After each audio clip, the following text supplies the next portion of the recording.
Donc, je vais me présenter très rapidement. Donc, je suis sociologue et j'interviens ici pour le compte du Conseil général de Vaucluse,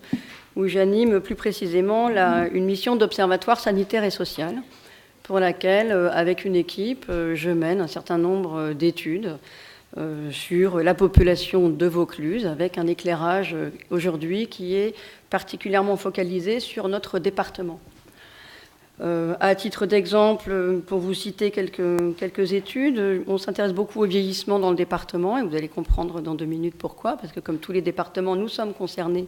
par le vieillissement et ce formidable baby-boom qui est devenu un papy-boom aujourd'hui. Nous faisons des études également sur l'allocation personnalisée d'autonomie pour voir comment elle peut évoluer. En 2010, on a publié avec l'INSEE une étude sur les personnes âgées dépendantes à l'horizon 2020, donc des projections. Tout cela pour éclairer les décideurs en termes de politique publique, puisque, j'ai omis de vous le préciser, cet observatoire est situé, comme vous avez pu peut-être l'imaginer, au pôle social. Donc mon intervention est répartie en 2 parties. La première, c'est de vous présenter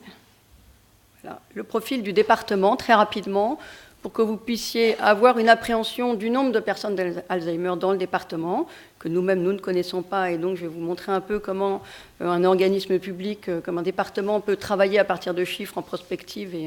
et en hypothèse, pour ensuite mettre en place des actions qui vont servir bien évidemment pour la Maya. Et puis ensuite, je parlerai de cette étude que j'ai menée auprès de plusieurs familles. J'ai retenu aujourd'hui 3 cas cliniques à vous présenter,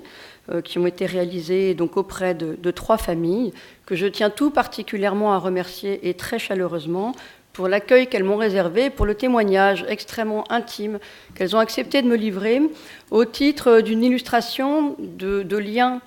qu'elles vivent, mais aussi de ce que peuvent rencontrer d'autres, en me disant à chaque fois si cela peut servir à d'autres, et si éventuellement vous pouviez porter notre parole en tant que sociologue et essayer d'en faire quelque chose, nous vous la livrons bien volontiers, et j'ai bien conscience que les moments que nous avons évoqués ensemble